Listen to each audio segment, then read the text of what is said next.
Hola, ¿qué tal amigos? Les habla de nuevo el pastor Juan González desde la congregación Proyecto de Vida en Ciudad Juárez, Chihuahua. Y el día de hoy les estamos de nuevo agradeciendo su atención a esta serie que hemos iniciado semanas atrás llamada Cronología Bíblica de los Eventos Proféticos Finales. Y ahora les traemos la parte 8. Muchas gracias por seguir nuestro canal Volviendo a las Raíces de Nuestra Fe, cuyo propósito es fortalecer la fe de los creyentes en los tiempos finales y sobre todo ayudándonos unos a otros a volver a las raíces de nuestra fe, desde luego arraigadas en la fe hebrea, en la fe de Yeshua y sus seguidores en el primer siglo. Así es de que el día de hoy les traigo esta octava parte de esta serie, Cronología Bíblica de los Eventos Proféticos Finales, con el tema El Ángel Fuerte, el Librito y los Dos Testigos. Esta serie que hemos iniciado desde el primer capítulo del libro de Apocalipsis, el libro de las revelaciones, donde tenemos un claro panorama de lo que acontecerá en los tiempos finales para la congregación de creyentes y que es desde luego una advertencia que Yeshua dejó, llamado así también el quinto evangelio, donde podemos ver claramente lo que acontecerá al final de la historia. Y bueno, este tema, el ángel fuerte, el librito y los dos testigos, está basado en el capítulo 10 y 11 de Apocalipsis. Este es ya la octava parte de esta serie. Y quiero leer aquí este versículo que dice: vi descender del cielo a otro ángel fuerte que tenía en su mano un librito abierto. Estos testigos son los dos olivos y los dos candeleros que están en pie delante de Elohim. Y tenemos pues aquí la portada de este tema, en donde vamos a hablar tanto de el ángel fuerte con ese librito abierto como de estos dos testigos que también son considerados los dos olivos. Y vemos también por ahí, ¿verdad?, los dos candeleros que están detrás, y todo esto sabemos que es pues un lenguaje simbólico que tiene una interpretación y es lo que vamos a tratar de dar respuesta en este mensaje.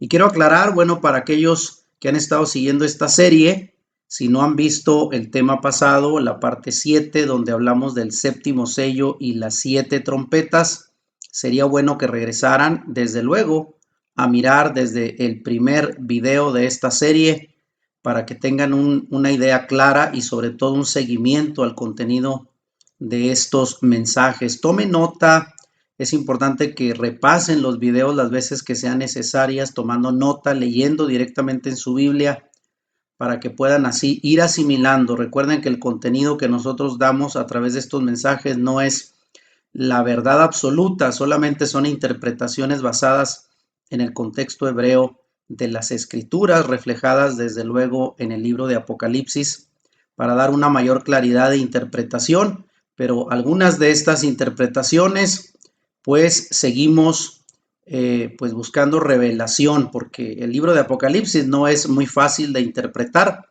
y desde luego pedimos al Espíritu de nuestro Padre que nos guíe en su interpretación. Bueno, quiero comenzar hablando un poco para conectar este tema con el anterior, hablando de la séptima trompeta. Hay ahora un interludio entre la sexta y séptima trompeta, como hubo también entre el quinto y el sexto sello. A través de estos videos nos hemos dado cuenta de cómo se repite el número 7. Ya lo habíamos explicado, hay 7 sellos, 7 trompetas, 7 copas. Y pues esto nos enseña que es un número simbólico, pero normalmente entre la sexta y séptima trompeta, en el tema pasado llegamos hasta los juicios de la sexta trompeta y la séptima trompeta quedó pendiente. De hecho, porque el sonido de la séptima trompeta anuncia la culminación del plan de Dios para este mundo y los últimos pasos que dará para asegurar el cumplimiento de sus propósitos eternos, de manera que la séptima trompeta anuncia el fin de la historia humana. Obviamente desde la perspectiva de Dios, no desde la perspectiva del hombre mismo. Y esto es lo que nos interesa, conocer qué pasará al final, después de que sea tocada la última trompeta, la séptima trompeta, para abrir el escenario final de la historia del hombre. Y vamos a entrar rápidamente a lo que es el tema del ángel fuerte y el librito. Hay ahora una visión del ángel fuerte con el librito seguido por los dos testigos. La visión del ángel fuerte con el librito está tomada de hecho de Ezequiel capítulo 1 al capítulo 3, que describe el llamado de Ezequiel como profeta para Israel. Y se le dio un rollo, al igual a Ezequiel, para comer, que tenía un sabor dulce al inicio como la miel, pero que era la palabra de Elohim. Ese pequeño rollo o un librito, más bien es un rollo, considerando que en aquel tiempo pues no había un libro como hoy los tenemos, sino eran rollos de papiro. Y este pequeño rollo representa el resto de la profecía del Apocalipsis. Así es de que hay que tener muy en cuenta el contexto hebreo que hay detrás de las escrituras, sobre todo recordando que el Apocalipsis, aunque es un libro que nosotros tenemos hoy en el Nuevo Testamento, todas sus referencias tienen que ver al pensamiento hebreo basado en las escrituras antiguas, el Antiguo Testamento, el Tanaj. Por eso siempre va a haber una correspondencia de este libro profético con los profetas del Antiguo Testamento. En este caso, Ezequiel, del capítulo 1 al 3, tiene un pasajes muy parecidos a los que vamos a ver en esta sección de Apocalipsis.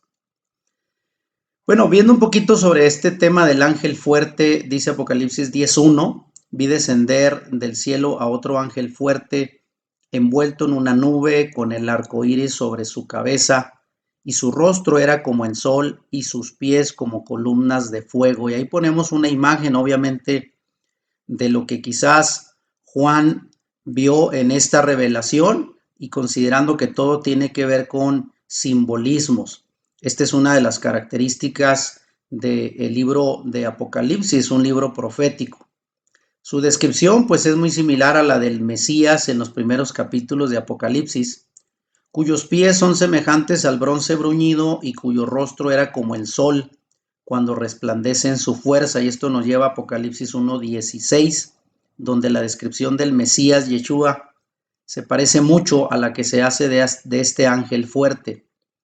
El ángel tiene un arco iris sobre su cabeza, así que debe de estar muy cerca de Elohim, porque es el resplandor de la presencia de Dios alrededor del ángel.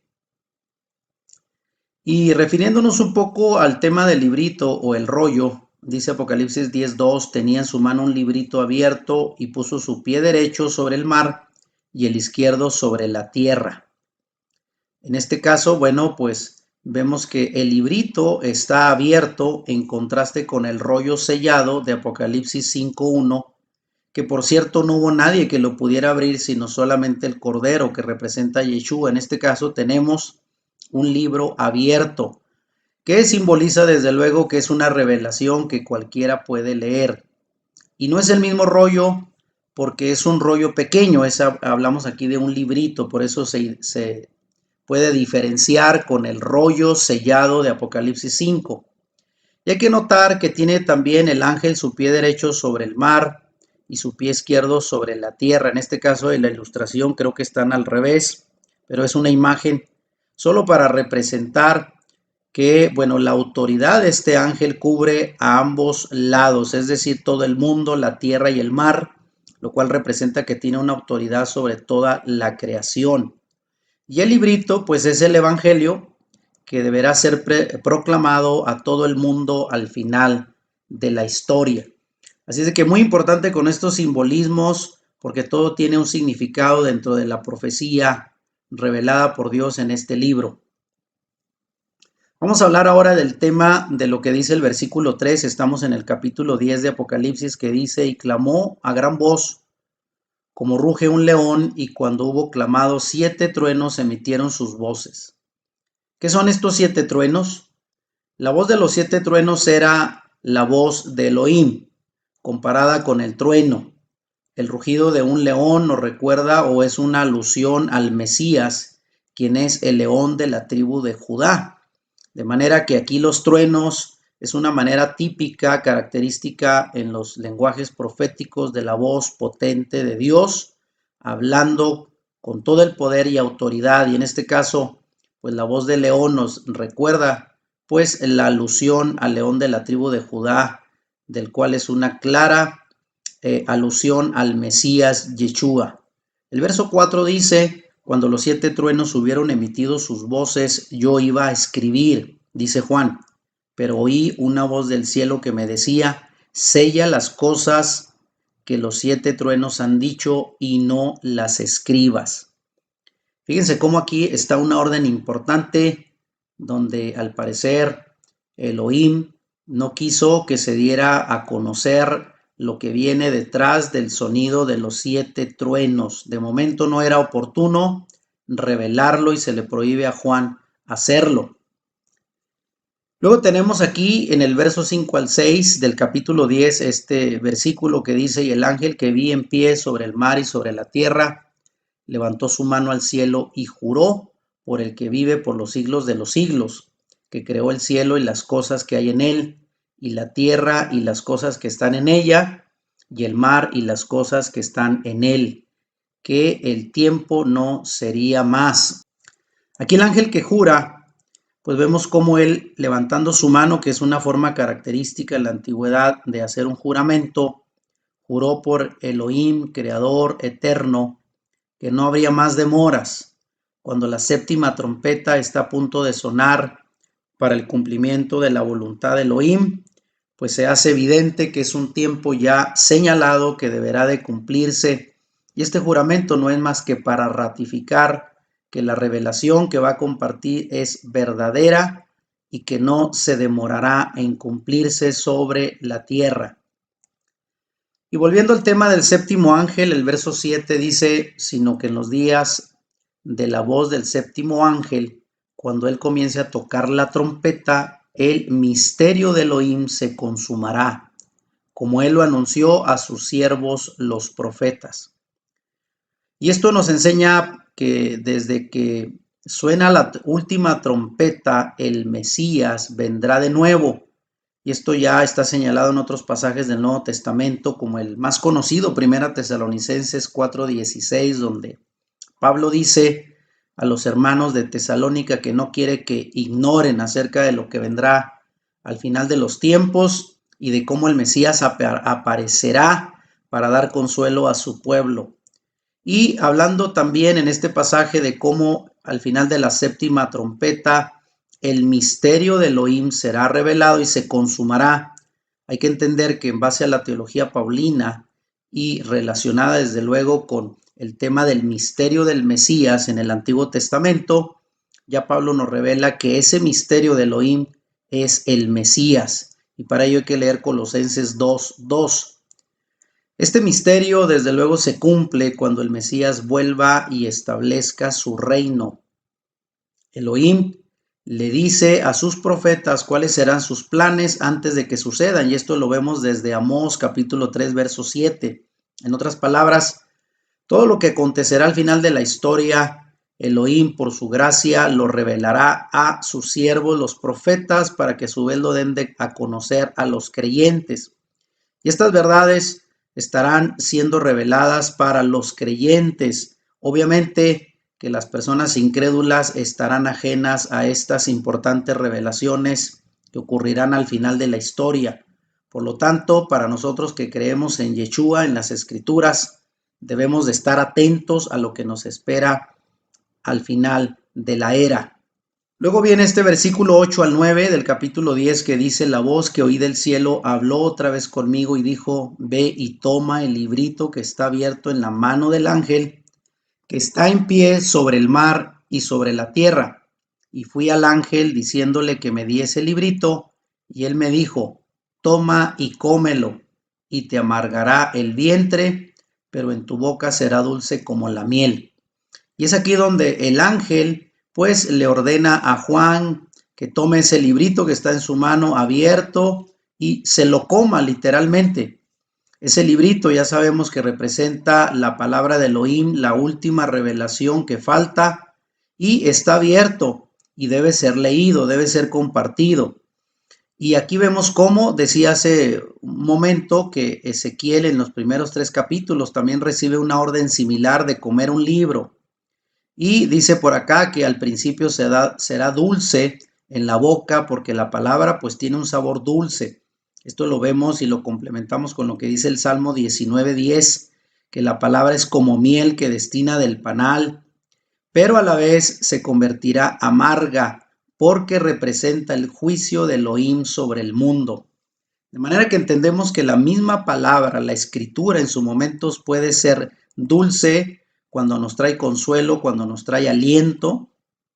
El evangelio en sí representa esa parte dulce para nuestra boca, pero también se puede convertir en algo amargo como la hiel cuando trae consigo juicio y castigos sobre las naciones que han desobedecido.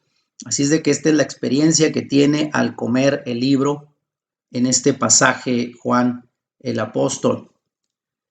Luego dice el verso 11, y él me dijo, es necesario que profetices otra vez sobre muchos pueblos, naciones, lenguas y reyes. Ahí vemos cómo la profecía será sobre todos los pueblos de la tierra al final de la historia. Esto se parece también a la comisión que recibió Jeremías, y aquí leemos el capítulo 1, verso 5 de Jeremías, que dice, te di por profeta a las naciones. Y en el verso 9 y 10 dice, aquí he puesto mis palabras en tu boca, mira que te he puesto en este día sobre naciones y sobre reinos, para arrancar y para destruir, para arruinar y para derribar, para edificar y para plantar.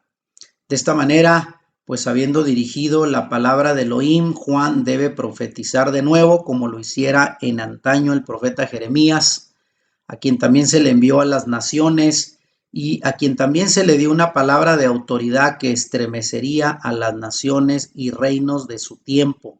Con estas palabras de tener autoridad para arrancar y destruir, arruinar, derribar, pero también edificar y plantar. Vemos cómo la palabra profética al final de los tiempos tendrá un poder aún que estremecerá a las naciones y pueblos de la tierra. Así es de que esta es la encomienda profética que hasta el día de hoy tenemos los creyentes y sobre todo en la recta final de lo que acontecerá a este mundo. Este versículo nos prepara para los dos testigos, la aparición de los dos testigos que se describen a continuación, los cuales deben predicar la palabra de Elohim al mundo. Y lo vamos a ver ahorita a partir de los versos que siguen. Esto es todavía una parte, el interludio, una pausa entre la sexta y la séptima trompeta, ya lo decía al principio. Y pues se debe testificar al mundo a fin de completar las advertencias de Elohim de las primeras 6 trompetas. Esto es reafirmar los juicios que vendrán sobre la tierra, y para ello los dos testigos serán encargados de predicar y reafirmar las palabras de juicio, de sentencia de parte de Elohim al mundo. Luego puede venir el fin cuando se haga sonar la séptima, la última trompeta, donde se desencadenarán los eventos finales. Pero el fin, desde luego, va a venir solo cuando el evangelio haya sido predicado a todo el mundo, a todas las naciones, como un testimonio final de la veracidad de los juicios y advertencias de Dios sobre las naciones. Y esto lo podemos confirmar también en Mateo 24:14, donde Yeshua dijo que una señal antes de que se llegue al fin es que el evangelio será predicado a todas las naciones para testimonio. Bueno, entonces aquí vemos cómo tenemos otro interludio. Esta sección interviene entre la sexta trompeta de advertencia de Elohim y la séptima trompeta, cuando el Mesías vuelve y cuando el arrepentimiento ya no es posible. Así como hay un interludio entre el sexto y el séptimo sello que mostraba el sellado de los 144,000 y la visión de la gran multitud, y donde ambos representaban a la congregación. Esto ya lo vimos en videos anteriores. Así ahora tenemos otro interludio entre la sexta y la séptima trompeta que muestra la congregación en su testimonio final al mundo. Así es de que estamos precisamente en este capítulo 10, los primeros versículos, hablando de cómo se desarrollará esto que hemos mostrado con el ángel fuerte, el librito que representa el testimonio que la congregación deberá compartir en la recta final de los tiempos. Bueno, hablando ya del testimonio de la congregación, bueno, el propósito es mostrar que además de desastres y dolores causados por las primeras 6 trompetas, cuyo propósito pues es traer a la gente al arrepentimiento y sobre todo demostrar que han fallado. Y se requiere también del testimonio de la congregación adicionalmente. Esto es, en las primeras 6 trompetas, los juicios muy parecidos a las plagas que sobrevinieron sobre Egipto cuando el pueblo de Israel estuvo esclavizado y fue liberado por Moisés. Hay que entender que estos juicios, aunque son fuertes, donde traerán devastación a la humanidad, todavía son un llamado al arrepentimiento, un llamado final de parte de Elohim, para que las naciones se arrepientan de su pecado y se vuelvan a él. Y finalmente, pues Elohim habla a través de desastres terrenales, a través del dolor, pero también a través de su congregación. Y es aquí donde vamos a ver cuál será el testimonio de la congregación de creyentes al final de los tiempos. Solo después que el testimonio de su congregación esté completado, puede venir la 7ª trompeta que anunciará el fin de la era. Así es de que hay que tener muy en cuenta desde ahorita. Sabemos que hay acontecimientos en el mundo, desastres, guerras, terremotos, y todo esto ha venido sucediendo quizás durante toda la época de la historia humana, pero sobre todo en los últimos 100 años, adelantándonos ya que nos acercamos a una etapa final donde estos eventos serán cada vez más catastróficos, pero lejos de ser para destruir al hombre, son un llamado final al arrepentimiento. Y bueno, vamos a ver a partir de aquí cómo aparece la figura de los 2 testigos de Apocalipsis 11. Los 2 testigos se refieren en parte al hecho de que Yeshua envió a sus discípulos de 2 en 2. En los evangelios, ahí tenemos la referencia de Mateo 18, 16, en donde 2 testigos son requeridos para dar veracidad a un testimonio, según 2 Corintios 13:1. En el tiempo, obviamente, del contexto hebreo, no se podía tomar un juicio válido a no ser que hubiera por lo menos 2 testigos que dieran pues referencia sobre los hechos que ellos habían presenciado. Así es de que 2 testigos es un número simbólico en la escritura. Y bueno, la congregación también es llena con el Espíritu Santo y avanza en el poder de Elías y Moisés. Hay que entender que desde el Antiguo Testamento estas 2 figuras, Elías, el profeta de fuego, y Moisés, que fue el primer redentor en Israel, a semejanza del Mesías Yeshua, ambos son figuras importantes que marcan pues diversos pasajes de la Escritura, y aquí aparecen al final de la historia como símbolos representativos del testimonio de la congregación.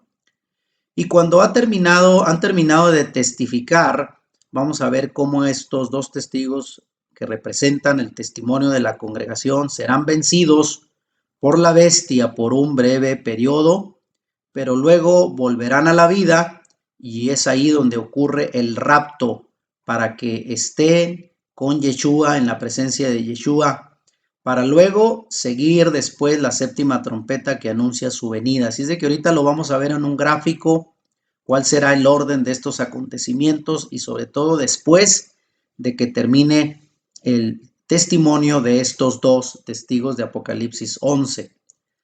Ahora, otra referencia importante sobre todo al contexto hebreo, hay que recordar que Apocalipsis pues no es un libro, aunque fue escrito en griego, el pensamiento y todo lo que contiene hace referencia directa pues a la costumbre, a la profecía, al pensamiento hebreo. Y estos 2 testigos en Israel, bueno, hay ya un antecedente de 2 testigos y la importancia en el pueblo de Israel, porque los 2 testigos son también una referencia directa a los 2 testigos que anunciaban el inicio de un nuevo mes en Israel.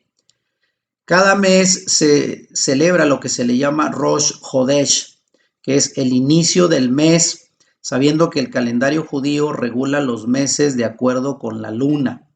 El sumo sacerdote esperaba desde muchos siglos atrás, cada mes, que llegaran 2 testigos al menos con la noticia de haber visto aparecer la luna nueva. Por eso pongo ahí la luna.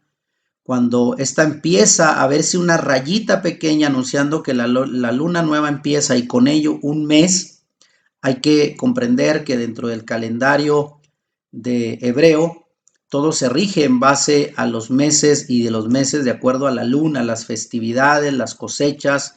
Su propia fe estaba muy apegada acerca de los movimientos de la luna. Y pues para avisar que en toda la tierra de Israel se estaba ya iniciando un nuevo mes, el Rosh Hodesh, tenía que haber por lo menos 2 testigos que fueran a anunciar al templo, al sumo sacerdote, que habían visto ya aparecer esa luna nueva.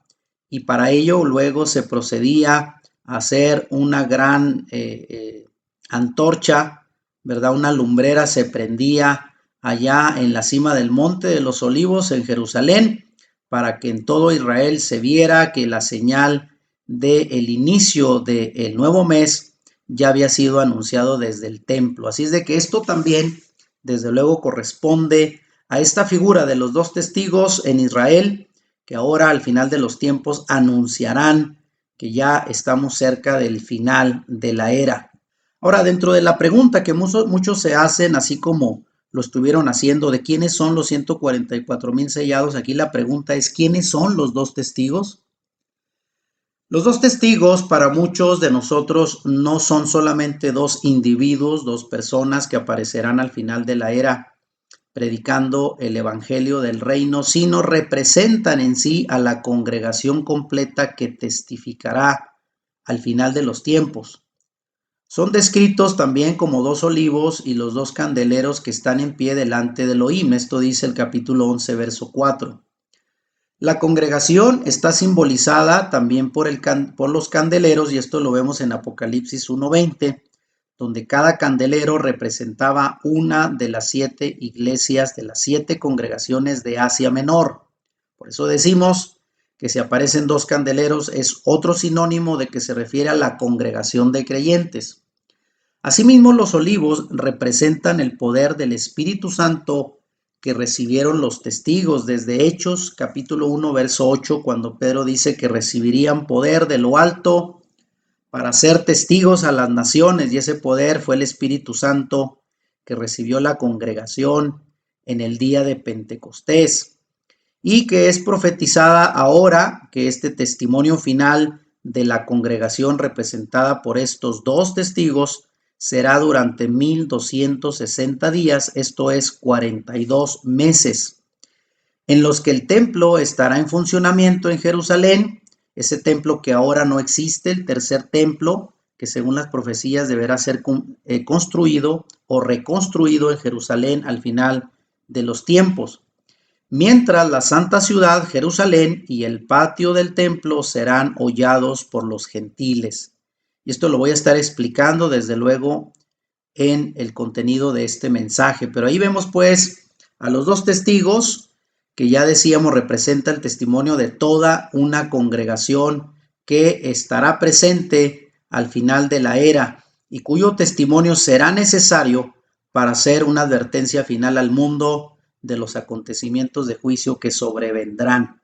Así es de que ahí tenemos también los 2 olivos que representan la presencia del Espíritu Santo, puesto que los olivos, hay que recordar que el aceite que se utilizaba en el templo para tener prendida la menorá, que representaba la presencia de Dios, el aceite pues venía de las olivas, del fruto de los olivos, que es el aceite sinónimo del Espíritu Santo en el testimonio de los creyentes.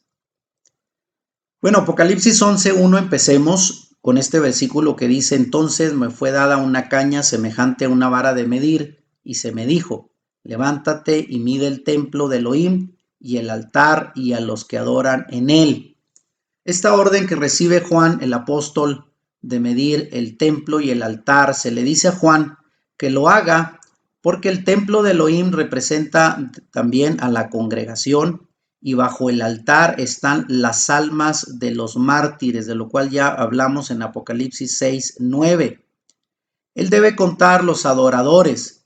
Esto solo puede ser la congregación que adora a Elohim en espíritu y en verdad. Este es otro censo, otra especie de censo de todos los redimidos que son testigos de Elohim.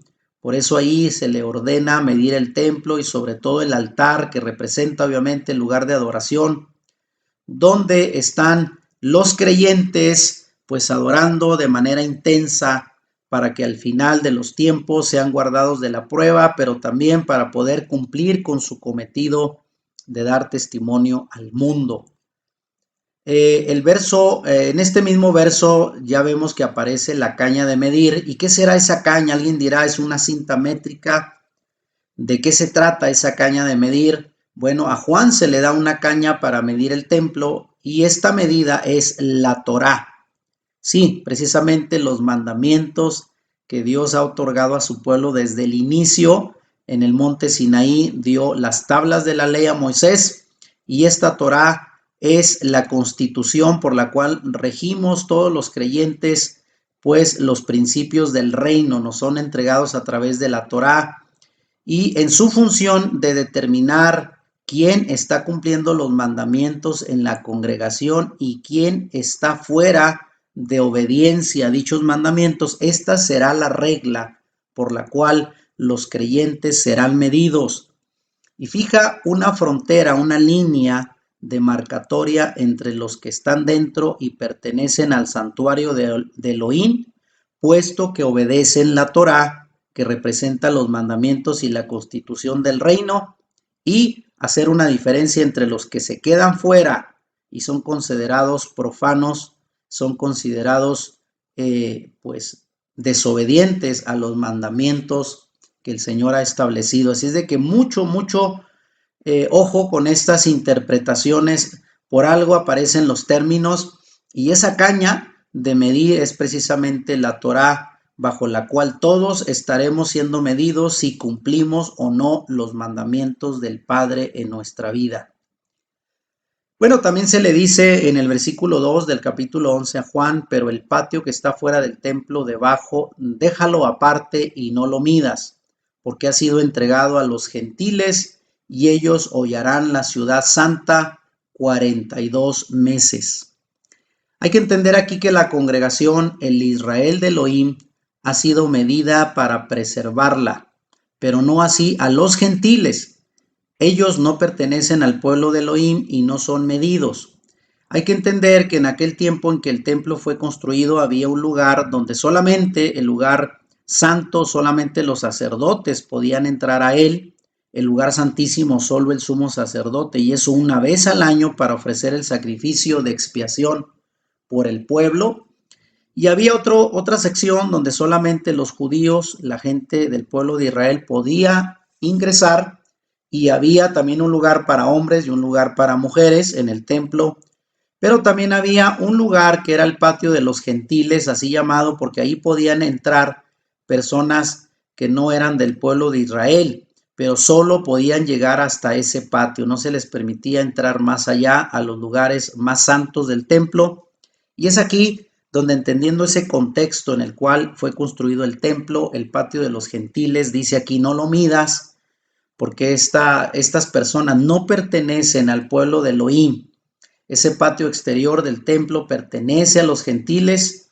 Y en Lucas 21:23, Yeshua dijo que Jerusalén sería hollada por los gentiles, o sea, pisoteada por los gentiles, hasta que el tiempo de los gentiles sea cumplido. Y aquí podemos ver cómo se ratifica en este pasaje que los gentiles no son contados y ellos serán los que pisotearán la ciudad santa, Jerusalén, durante 42 meses, que es el equivalente a 3 años y medio, de lo cual explicaré enseguida. Obviamente los gentiles representan las naciones. Los gentiles significan las naciones paganas, es decir, el mundo, porque están fuera del patio interior donde solo se compone por israelitas, personas de fe que obedecen la Torá. Y bueno, que es el lugar santísimo donde también mora Elohim y la congregación. Y ahí tenemos también referencia a Ezequiel 43 del 5 al 7 que habla también de estos mismos temas, y yo recomiendo que los analicen ustedes mismos para que puedan corroborar cómo hay una perfecta coordinación entre Apocalipsis y otros profetas del Antiguo Testamento.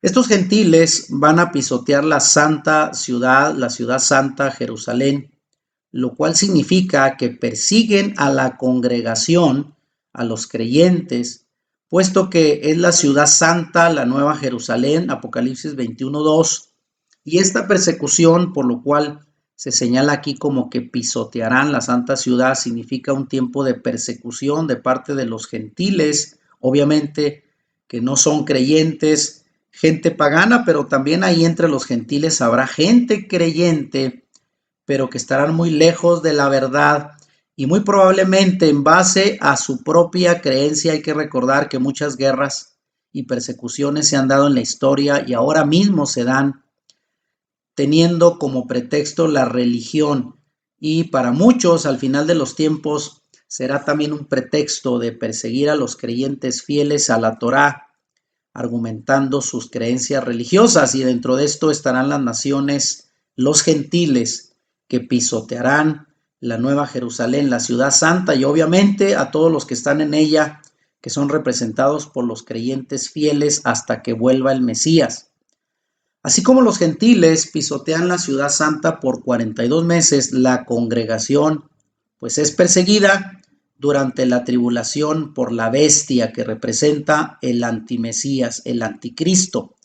Y esto obviamente pues viene a complementarse en estos temas que al final de la era habrá persecución para los creyentes fieles. Eso lo debemos de tener por cierto.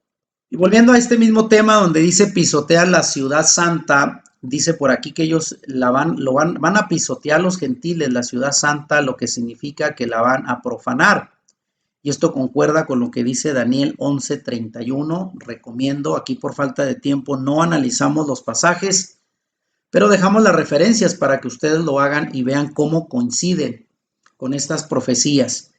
Y también los santos serán perseguidos por la bestia, por el antimesías, el anticristo, por un tiempo, tiempos y medio tiempo. Esto significa 3 años y medio o el equivalente a 42 meses. Y esto también lo ratificamos en Daniel 7:25 y Daniel 12:7. Juan tiene en mente pues la persecución más que la profanación al final de los tiempos sobre la congregación. Y vemos más tarde que van a matar a los 2 testigos cuando han terminado su testimonio y dejan sus cuerpos en las calles sin enterrarlos, lo que es una señal de desprecio, pero lo vamos a ver en los versos siguientes. Ahora ya venía diciendo que el tiempo es aquí importante y se habla de un tiempo donde los gentiles pisotearán la santa ciudad de Jerusalén, hablando de un tiempo de persecución, y lo harán por 42 meses, lo cual representa en la escritura, en Apocalipsis, un tiempo de prueba para los creyentes. En Apocalipsis 13:5 es otro pasaje paralelo a este que estamos analizando. La bestia, el anticristo, el antimesías, ejerce su autoridad también durante 42 meses. No es casual que se repita este número. La bestia puede ser identificada para algunos con el Imperio Romano del tiempo de Juan, y encuentra su cumplimiento completo cuando aparezca el antimesías al final de la historia. El objetivo principal de Juan es fortalecer al pueblo de Elohim para el tiempo de la persecución final, para que estén preparados a un tiempo no de bendición, como a veces se ofrecen las congregaciones, que solo ofrecen bendición y prosperidad para el tiempo que resta, sino que nos esperan en realidad tiempos difíciles de persecución a causa del testimonio y de nuestra fe. Y de esto es de lo que nos advierte Juan a través de estos pasajes. Fue escrito para mostrarle al pueblo de Elohim lo que ocurrirá pronto. Apocalipsis 1:1 ahí empieza diciendo que este testimonio en sí de todo el Apocalipsis es una advertencia a los creyentes de lo que va a acontecer al final. Y la palabra pronto pues cubre toda la era del Evangelio, desde el tiempo de los apóstoles hasta el retorno del Mesías al final. Así es de que hay que tener en el debido contexto que estos tiempos han ocurrido ya. La congregación fue perseguida en los primeros 3 siglos de su fe a manos del Imperio Romano, que era considerado en aquel tiempo como la bestia. Y sin embargo hemos tenido pues hasta el día de hoy persecuciones, pero nunca como las que ocurrirán al final de la historia.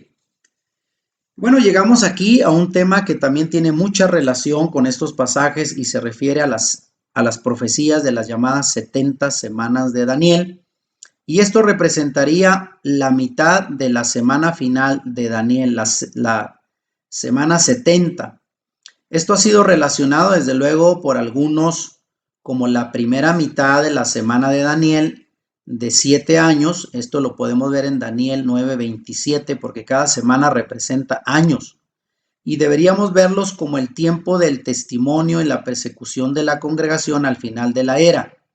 El uso en Daniel indica un periodo intenso de sufrimiento en los últimos tiempos cuando surja el antimesías. Y aquí muy importante enlazar las profecías de Apocalipsis con lo que dice Daniel en sus ya conocidas 70 semanas proféticas. Bueno, sabemos ahora pues que en esta última semana pues viene un tiempo de prueba y cuidado, al mismo tiempo habrá persecución, pero también protección de parte de Elohim. Este periodo de 3 años y medio es también el mismo tiempo, y fíjense cómo las cosas coinciden con el Antiguo Testamento. Representa el mismo tiempo de sequía sobre el cual oró Elías en Primero de Reyes 17:1. Hay que entender cómo en aquel tiempo hubo sequía sobre Israel y duró exactamente 3 años y medio. No fue sino que hasta que el profeta Elías oró por lluvia y descendió la lluvia, lo cual habla al mismo tiempo de un tiempo de bendición después de una sequía. Y el tiempo también corresponde, estos 42 meses, 3 años y medio, también corresponde o coincide con el tiempo en que fue un cuidado milagroso que recibió Elías de parte de los cuervos que lo alimentaron, que por cierto debo decir que no eran aves. Los cuervos es una palabra hebrea que se refiere más bien a beduinos de la antigüedad que compartieron provisión con Elías, aunque quizás algunos se desanimen pensando que no fueron aves, cuervos literales, sino beduinos que lo sustentaron en el desierto. Y qué decir también de la viuda que con su harina y su aceite que no se consumieron, compartieron con el profeta esta bendición en 3 años y medio de sequía. Esto lo pueden ustedes leer con más detalle en Primero de Reyes 17, del 4 al 16. Y así es como el periodo de tiempo indica a la vez persecución, crisis, hambre, como en el caso del tiempo de Elías, pero también de cuidado especial de parte de Dios que nos sostiene en tiempos de crisis. Ahora la pregunta aquí es, ¿indica este periodo de 3 años y medio un corto tiempo de persecución en los últimos tiempos, cuando aparezca el antimesías? ¿O significa toda la persecución que ha recibido la congregación a lo largo de toda la historia de la humanidad? Bueno, esto es algo que debemos de preguntarnos porque muchos dicen, bueno, quizás esto representa pues la persecución que ha habido durante toda la historia o será la persecución al final de los tiempos. Bueno, hay que también estar muy claros de que en el Apocalipsis se habla de la aparición del antimesías, como algunos le llaman el anticristo. Así como esperamos que aparezca el antimesías, y esto se señala desde Primera de Juan 2:18, también sabemos que muchos antimesías ya han aparecido, así como esperamos que sea revelado el hombre de pecado del cual habla Pablo en la segunda Tesalonicenses capítulo 2, verso 3. Sabemos que el poder secreto del pecado que respalda al antimesías ya está trabajando, ya está operando, así lo dice Pablo, y esto ya ocurría desde el primer siglo, así como por ejemplo Nerón y Domiciano, el emperador romano, ambos emperadores romanos, fueron en su tiempo, en el primer siglo, tipos de antimesías, pero obviamente no serán el antimesías final que aparecerá en la historia. Esto es, que durante toda la época, sobre todo de persecución de los creyentes en los primeros siglos, hubo varios personajes a los cuales se les caracterizó o se les catalogó como especies de antimesías, incluso en nuestra época más actual. Hitler, el líder pues del holocausto, de la persecución nazi sobre los judíos, también fue considerado un tipo de antimesías, y en parte tienen razón, porque el antimesías tiene como rasgo principal que se levantará en contra de todo lo que es de Dios y en contra de su pueblo. Sin embargo, la congregación testificará al mundo durante la era del Evangelio hasta que el Mesías vuelva de nuevo, pero no sin antes con que va a aparecer de nuevo una figura más del antimesías al final de la historia. Ahora, volviendo de nuevo con el tema de los dos testigos, ya habíamos adelantado algo sobre quiénes son, cuál es su identidad, y los dos testigos, ya lo habíamos anunciado, no son individuos, dos personas, sino se refiere más bien en esta profecía a la congregación completa que va a testificar. En el verso 10 del pasaje que estamos viendo, son también dos profetas, porque la congregación testifica en el poder de Elías y de Moisés, que son los dos profetas representativos en el Antiguo Testamento y que aparecerán aquí de nuevo al final de la historia, de manera simbólica representando a la congregación que dará testimonio. Cuando han terminado su testimonio, son muertos, su testimonio es sellado con su sangre, seguido de 3 días y medio después por su resurrección y rapto, porque ellos serán levantados. Su poder está ilustrado en el verso 6 cuando dice: estos tienen poder para cerrar el cielo a fin de que no llueva en los días de su profecía. Ya esto aquí lo vemos comparado con la sequía del profeta Elías en el tiempo de Elías. Y dice también: tienen poder sobre las aguas para convertirlas en sangre y para herir la tierra con toda plaga cuantas veces quieran. Así de que será un poder especial que tendrán obviamente la congregación, que será representada por estos dos testigos al final del testimonio, al final de la era. Y bueno, dando un poquito más detalles sobre lo que son los dos olivos, porque aquí aparece Apocalipsis 11:4 cuando dice: estos testigos son los dos olivos y los dos candeleros que están en pie delante del Elohim de la tierra. Los dos olivos significa, ya dijimos, una provisión abundante de aceite para sus lámparas, para la menorá que estaba en el templo, es decir, representan el Espíritu Santo, y esta imagen viene desde Zacarías 4:2. Los dos testigos deben testificar en el poder del Espíritu Santo, que eso representa los dos olivos. La famosa frase de Zacarías 4:6, que para muchos es conocida en el cristianismo, que dice: no es con ejército ni con fuerza, sino con mi espíritu, dice Yahweh, viene precisamente a cobrar relevancia en esto que estamos viendo, porque es el Espíritu Santo el que nos impulsa a dar testimonio. No es con ejército ni con fuerza. La congregación parte de la fuerza del Espíritu Santo para dar su testimonio. La imagen del candelero está también relacionada con Zacarías 4:2 y Apocalipsis 1:20, donde el candelero es la representación clara de la congregación de creyentes. La congregación es, pues, según Mateo 5:14, la luz del mundo. Así es de que estos olivos, estos candeleros representan la congregación que compartirá su testimonio por el impulso del aceite del Espíritu Santo al final de la era. Ahora, esto nos lleva a enfatizar lo que es el ministerio profético. Elohim derramará su espíritu sobre la congregación y profetizarán. Esto lo tenemos ya desde Hechos capítulo 2 del 16 al 21, que fue precisamente lo que hizo Pedro junto con los discípulos y los 120 que lo acompañaban en el aposento alto después de haber sido investidos por el poder sobrenatural del Espíritu Santo.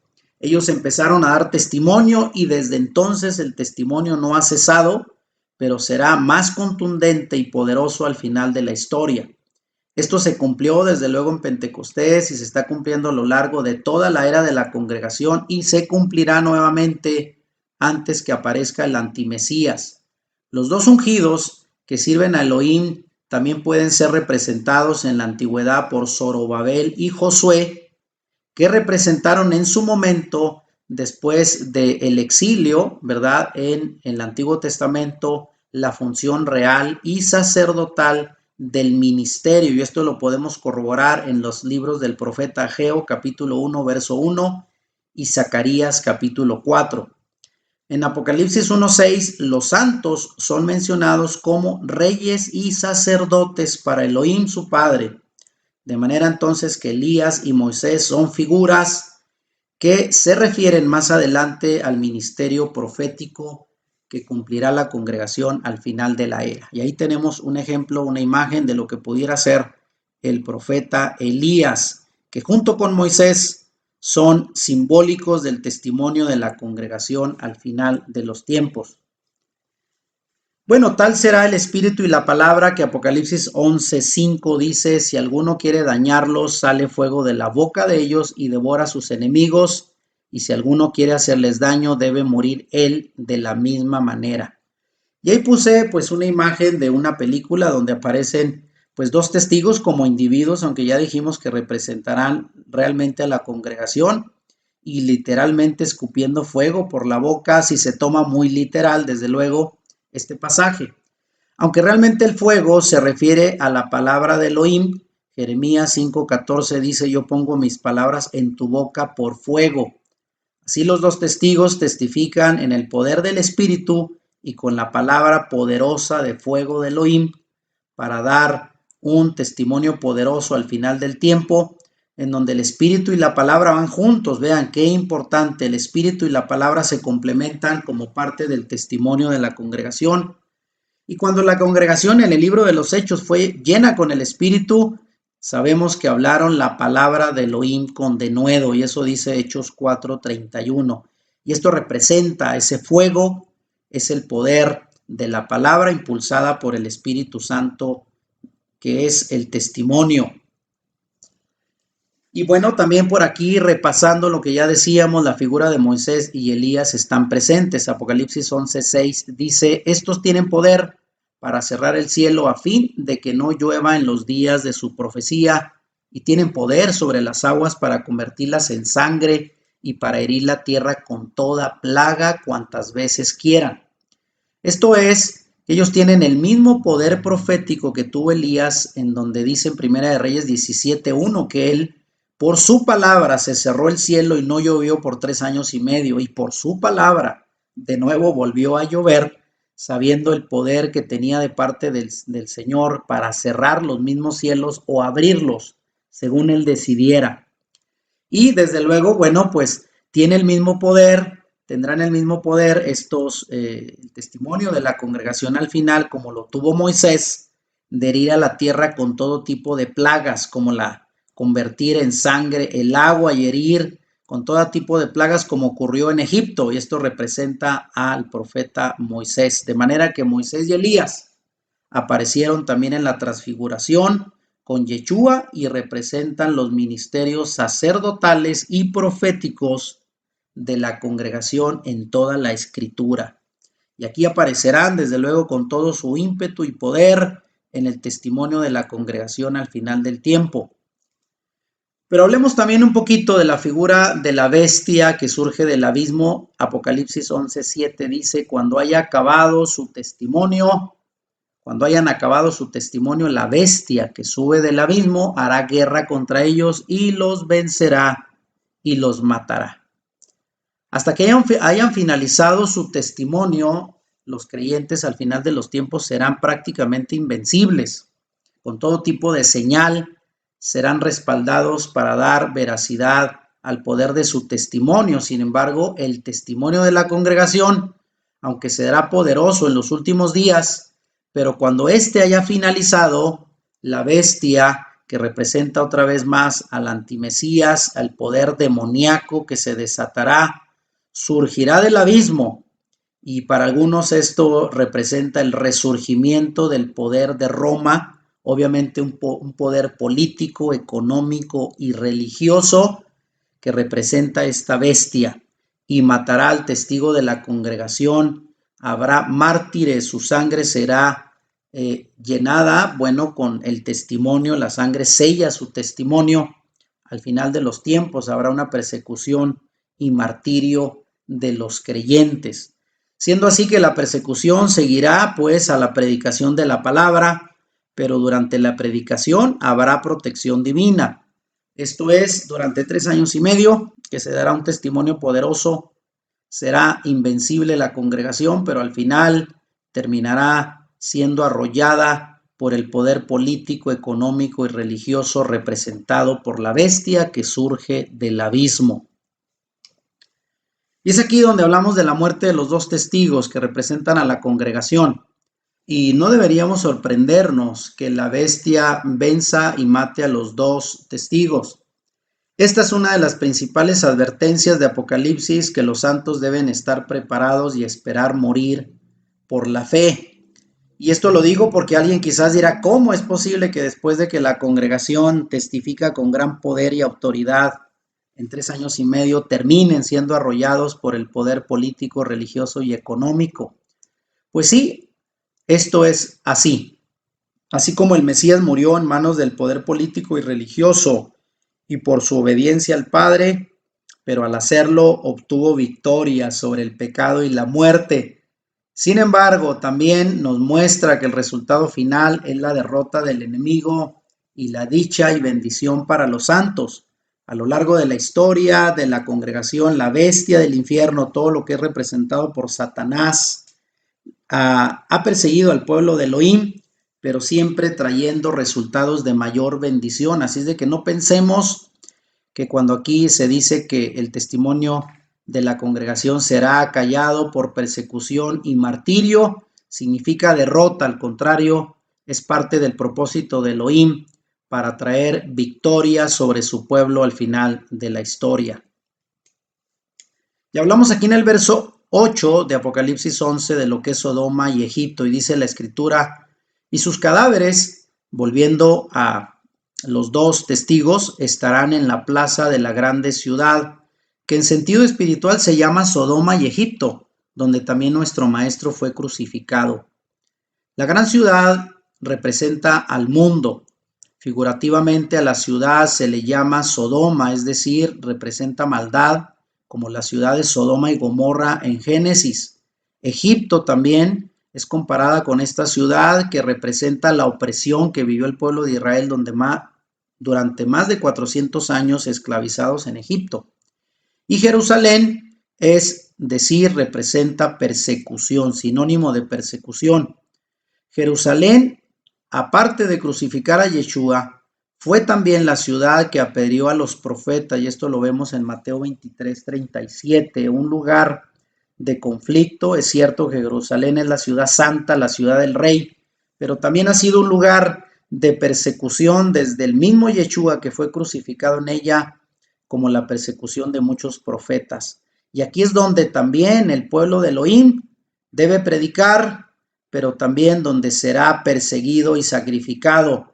Donde hay maldad, opresión y persecución, ahí estará la congregación dando testimonio al final de los tiempos. De manera pues que esta ciudad representa Sodoma, maldad; Egipto representa persecución; y Jerusalén representa también martirio.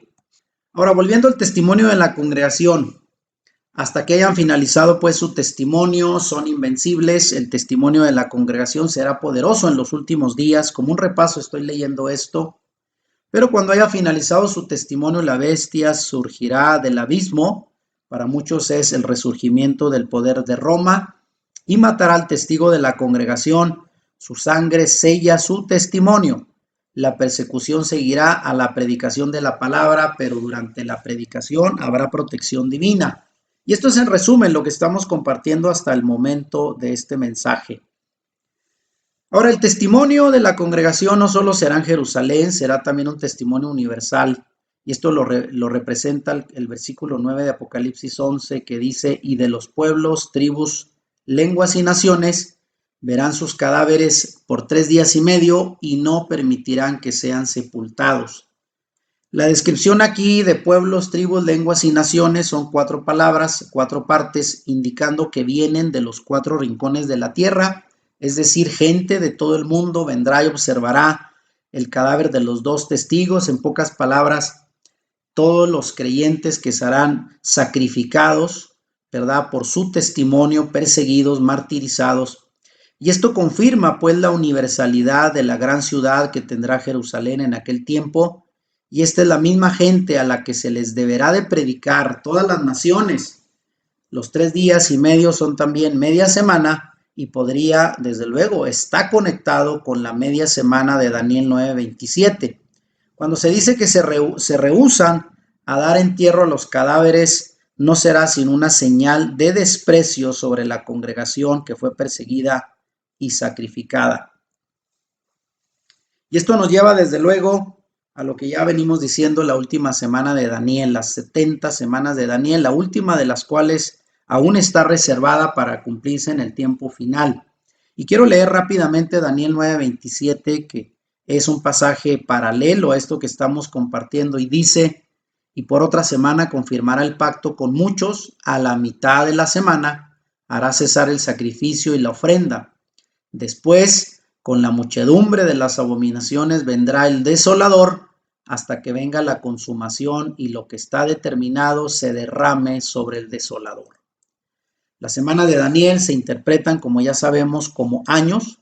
Así, media semana serían 3 años y medio, exactamente los 1260 días que profetizan los dos testigos, los 42 meses que venimos señalando. Así, los dos testigos, que representan, ya dijimos, al testimonio de toda la congregación de creyentes, profetizan durante una media semana de años y están muertos durante media semana restante. Así de que quiero hacer rápidamente una comparativa de lo que serán los eventos de la última semana profética de Daniel, 7 años, divididos en dos partes para que tengamos una mejor claridad sobre lo que estamos compartiendo en Apocalipsis 11. Tenemos del lado izquierdo aquí los eventos de la primera media semana, ya sabemos 3 años y medio, 42 meses o 1260 días. Y del lado derecho tenemos eventos de la segunda media semana. En la primera media semana, Apocalipsis 11:2, tenemos cómo la ciudad santa, Jerusalén, es pisoteada por los gentiles durante 42 meses. Habrá persecución.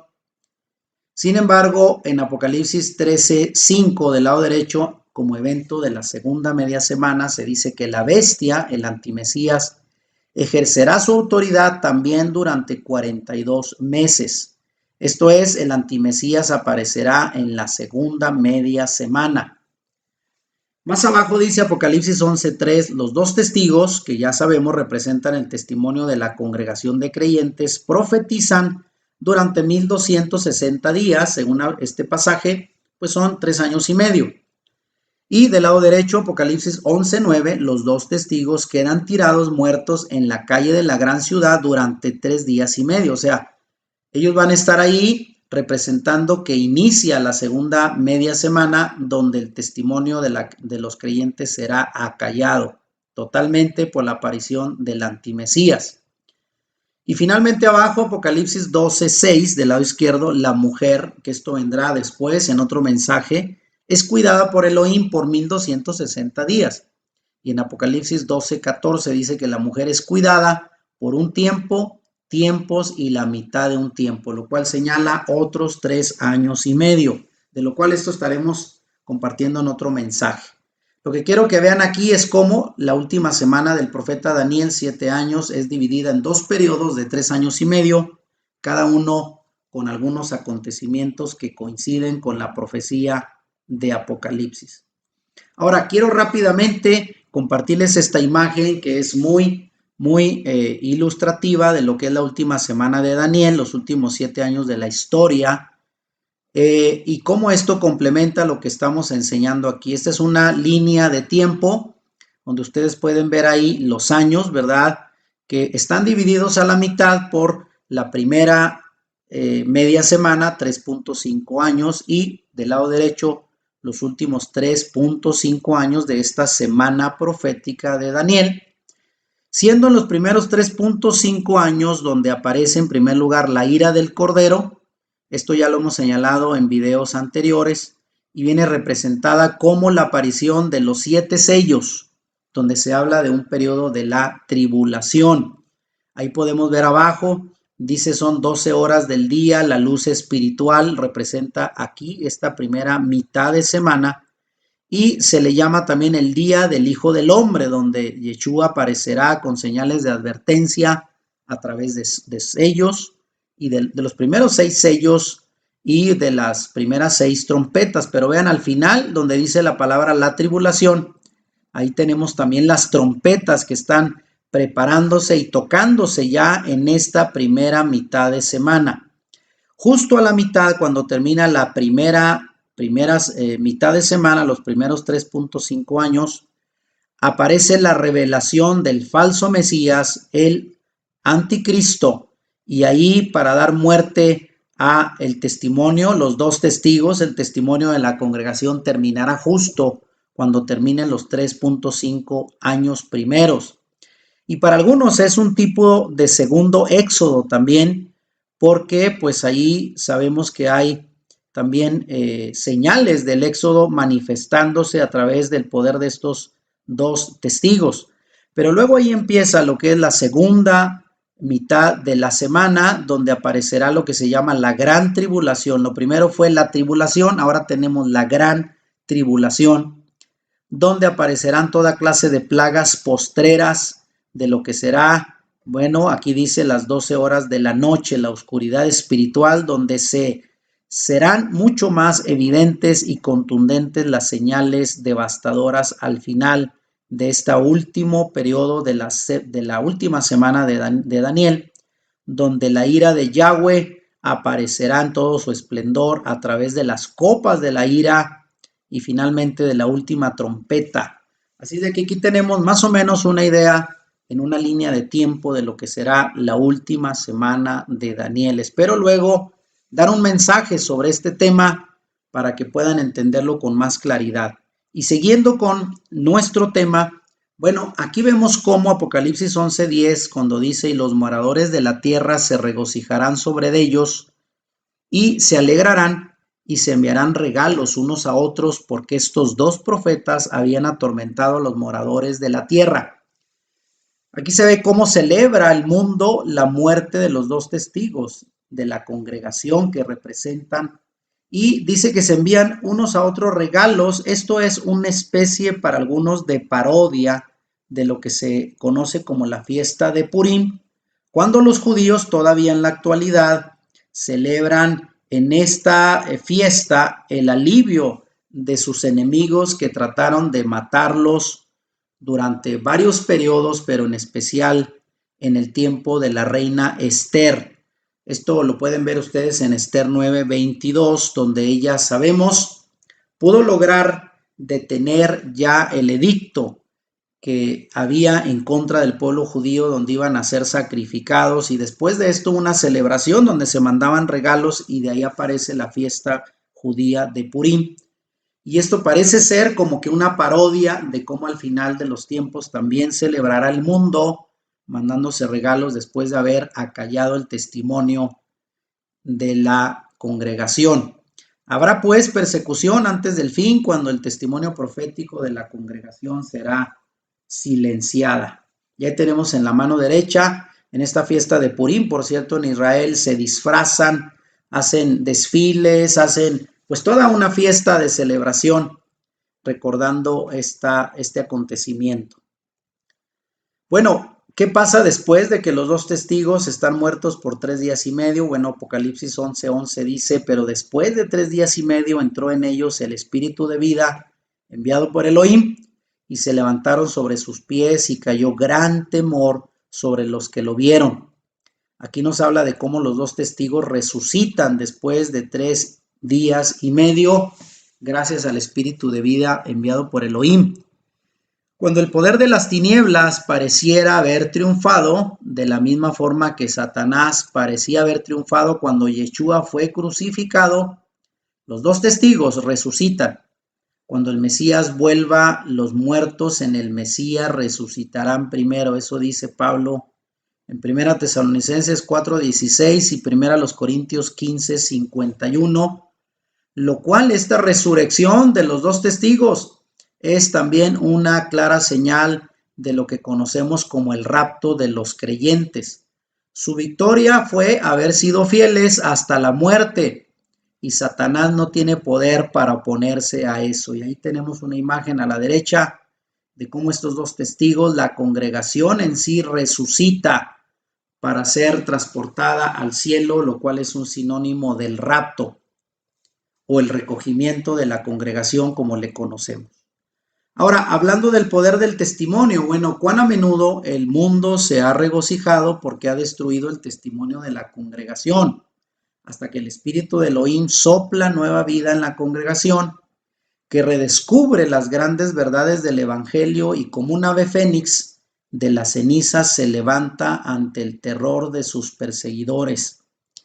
De ahí que esta frase, la sangre de los mártires es el semillero de la congregación, fue la gran frase de Tertuliano, uno de los mártires de los primeros siglos de nuestra fe. Esto se compara desde luego con la profecía de Ezequiel, desde luego llamada la profecía del valle de los huesos secos, cuando en Ezequiel 37:6 dice la profecía: pondré en vosotros espíritu y viviréis. Y ahí vemos cómo pues los huesos cobran vida, muy a semejanza de cómo todos los mártires, bueno, que han dado sus vidas, sacrificado sus vidas, vuelven a la vida. Y esto es muy importante porque al final Satanás no se sale con la suya. El testimonio aún de aquellos creyentes que han sido mártires será para resucitar en victoria.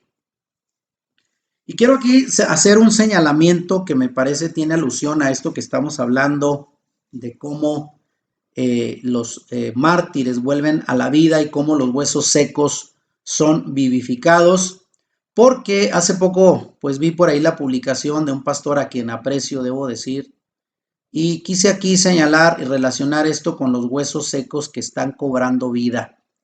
Este pastor ponía un post, un anuncio por ahí, un comentario en Facebook, donde dice que según el Washington Post, un periódico obviamente reconocido en Estados Unidos, habla de que miles de evangélicos se están convirtiendo al judaísmo en Colombia.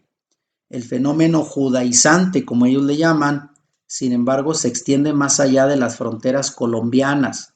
Y este pastor ponía estas preguntas: ¿qué es lo que está pasando? ¿Cómo es que tantísimos evangélicos están abrazando la fe judaizante condenada en Gálatas y Hebreos? Obviamente para él, esto que llaman judaizante, muchos creyentes, muchos cristianos que no comprenden cuál es la motivación que está levantando a muchos creyentes evangélicos a conocer más las raíces de su fe. Si bien es cierto que hay grupos judaizantes que se han ido a un extremo, ¿verdad? A prácticamente duplicar muchos de los hábitos y costumbres judías, ¿verdad? Incluso del judaísmo rabínico, talmúdico o del judaísmo ortodoxo, que muy poco tiene que ver con la fe en Yeshua. Sin embargo, sabemos que el día de hoy está habiendo un despertar de muchos creyentes para conocer como nosotros las raíces hebreas de nuestra fe, sin caer desde luego a extremos de querer imitar todo lo que es judío, solamente lo que es la fe, las raíces que tienen que ver con nuestra fe en el Yeshua hebreo. Y pues ahí él compartió un video incluso de un pastor, Will Graham, donde dice por qué tantísimos evangélicos se están convirtiendo en judaizantes. Desde luego, para mí, esto es parte de ese resurgimiento de los huesos secos que están cobrando vida, porque muchos creyentes legítimamente estamos redescubriendo nuestra fe en el Mesías hebreo. Y bueno, vamos a ir ya casi terminando este mensaje. Se nos ha alargado un tanto por tanto contenido que hay. Si ustedes se cansan, yo les invito a pausar, tomarse un descanso y continuar, porque todos estos temas son interesantes. Quisiéramos resumirlos más, pero hay mucho contenido que compartir. Vemos aquí, llegamos finalmente a lo que es el rapto de los fieles. Apocalipsis 11:12 dice: y oyeron una gran voz del cielo que les decía: subid acá. Y subieron al cielo en una nube, y sus enemigos los vieron. Esta es una clara referencia a lo que llamamos el rapto, el arrebatamiento de los creyentes, cuya base en el Nuevo Testamento está en 1 Tesalonicenses 4, del 15 al 17, en donde los muertos en el Mesías resucitarán primero, pero y fíjense aquí quiero aclarar, no es un rapto secreto. Muchos creyentes se nos enseñó por décadas que la iglesia iba a ser trasladada al cielo antes de que empezara la gran tribulación y que no seríamos perseguidos ni sufriríamos el martirio. Esto claro que era muy alentador, pero hoy nos damos cuenta que Apocalipsis lo niega. La congregación genuina en Yeshua será perseguida, ya lo vimos, y serán mártires. Pasaremos por tiempos de tribulación y el rapto no será algo secreto. Se nos enseñó que de momento en la noche el Señor como ladrón aparecería en el cielo, nos llevaría con él y nadie se daría cuenta. Pero aquí acabamos de ver, teniendo en cuenta a estos dos testigos que resucitan y se les dice subid acá y dice subieron al cielo en una nube y sus enemigos los vieron, o sea, no será algo secreto. Elías, según quien los testigos están modelados, fue llevado también al cielo en un torbellino y no fue en secreto, puesto que en Segundo de Reyes 2:11 dice que Eliseo, que era su asistente, lo vio claramente ser trasladado en un carro de fuego al cielo. Esto, obviamente, en el caso de los dos testigos de Apocalipsis 11, es como una parodia de la vida del Mesías, porque ellos murieron, pero no fueron enterrados por 3 días y medio. Hay que entender que Yeshua estuvo sepultado 3 días. Y esto también lo vemos aquí en el caso de los dos testigos. Ellos no fueron sepultados, pero sí volvieron a la vida y ascendieron al cielo y representan a la congregación de creyentes que luego de dar su testimonio poderoso final, al final de los tiempos serán perseguidos, sacrificados y muchos de ellos pues serán obviamente mártires. Todo esto al final será compensado con ser arrebatados, llevados al cielo de manera visible. Aparece en el versículo 13 y 14 de Apocalipsis 11 lo que se le llama el gran terremoto. En aquella hora hubo un gran terremoto y la 10ª parte de la ciudad se derrumbó y por el terremoto murieron en número de 7,000 hombres y los demás se aterrorizaron y dieron gloria a Elohim del cielo. El segundo ay pasó y aquí el tercer ay viene pronto. Los sobrevivientes de aquel tiempo se aterran cuando los dos testigos resucitan por el terremoto y están tan aterrorizados que le dan gloria a Elohim, a semejanza del maestro. Se introduce el tercer ay, es decir, la 7ª trompeta que anuncia el reino del Mesías y su juicio. Así es de que acompañado a la resurrección de estos dos testigos vendrán calamidades como un gran terremoto, las ciudades serán derrumbadas y dice por aquí que morirán 7,000 hombres, lo cual también es simbólico de que será una gran multitud de personas aterrorizadas, algunos dando gloria a Elohim por todo esto que acontecerá antes de que aparezca el tercer ay devastador que representa juicio sobre las naciones. Y bueno, finalmente llegamos aquí a la aparición de la 7ª trompeta que representa el tercer ay. Apocalipsis 11:15 dice, el 7º ángel tocó la trompeta y hubo grandes voces en el cielo que decían, los reinos del mundo han venido a ser de nuestro maestro y de el Mesías, de su Mesías, y él reinará por los siglos de los siglos. Este es el tercer y peor ay para el mundo. El Mesías ha venido para juzgar al mundo, es al final de la historia, el tiempo del arrepentimiento ya pasó y es ahora tiempo para que comience el juicio.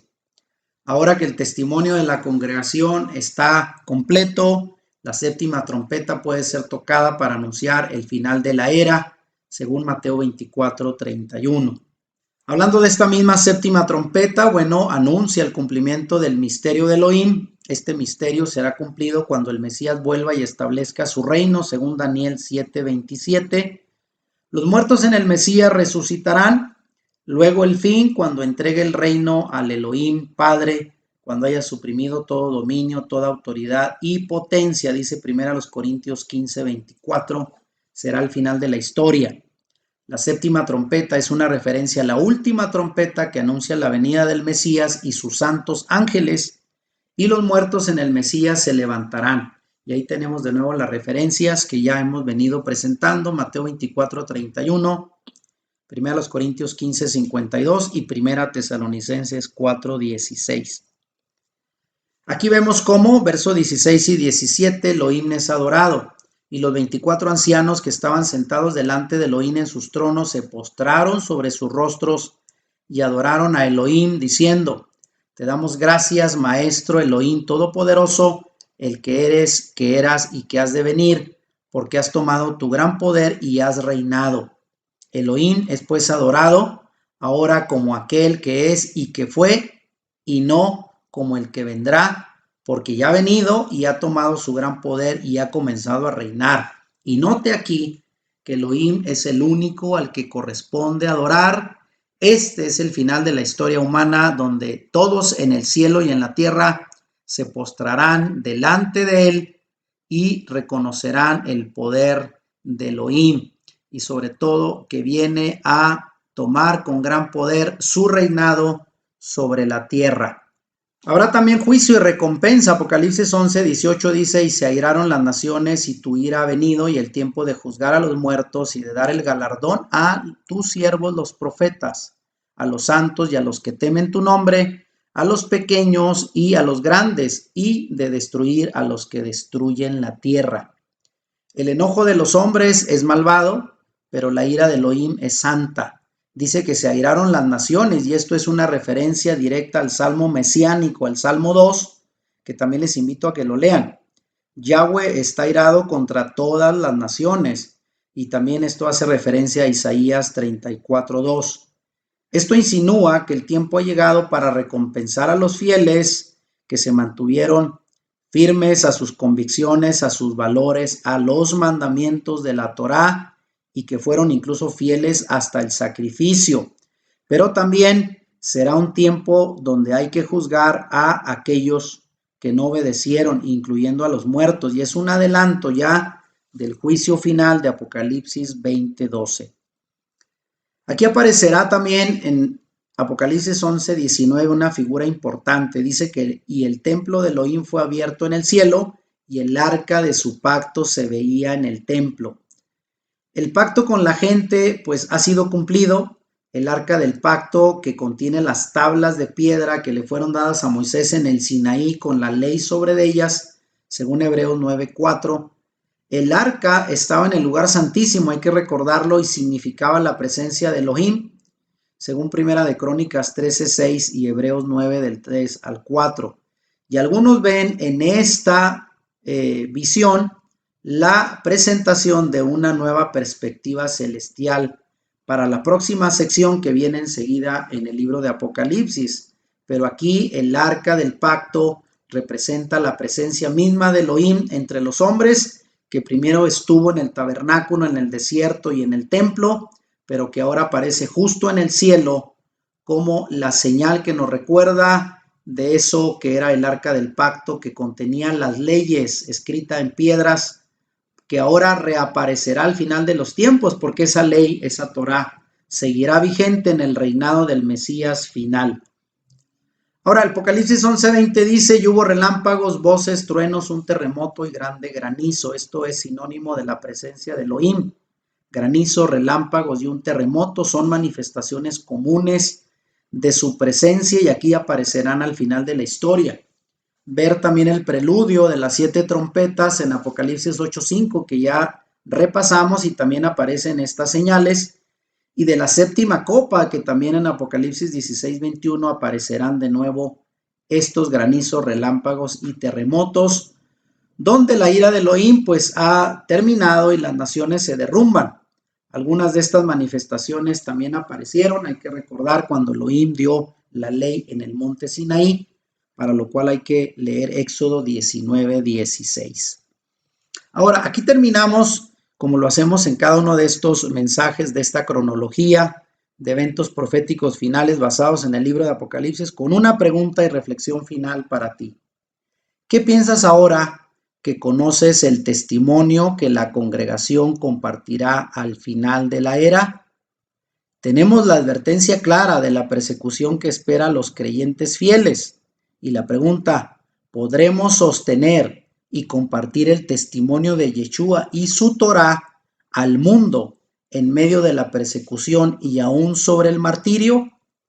Esta pregunta te la dejo para que reflexiones, sabiendo que al final de la historia, si eres un genuino creyente, obediente a la Torá, vamos a tener que predicar con gran poder y el respaldo del Espíritu Santo, pero quizás también tendremos que pasar por la persecución y el martirio, para lo cual estos pasajes de Apocalipsis nos advierten a prepararnos para la etapa final, la recta final de la historia humana y el testimonio de la congregación. Hasta aquí, muchas gracias por tu atención. Estaremos compartiendo próximamente otro tema, la parte 9 de esta cronología bíblica de los eventos proféticos finales y el anuncio aquí, que llamaremos el próximo mensaje, la mujer, el dragón y la bestia, basado en Apocalipsis 12 en adelante, para darle continuación a esta serie de mensajes basado en Apocalipsis. Agradezco mucho su atención y les pido, por favor, si les gusta esta serie, recomienden nuestros videos, suscríbanse al canal y desde luego, pues déjenos también sus comentarios, que nos damos tiempo para leer y contestarles. Bendiciones, les habla el pastor Juan González desde la congregación Proyecto de Vida, invitándoles a que se suscriban a nuestro canal. Bendiciones. Si te gustó este video, dale like y compártelo con tus amigos. Suscríbete a nuestro canal si no lo has hecho y activa la campanita para que YouTube te avise cuando subamos nuevos videos. Bendiciones.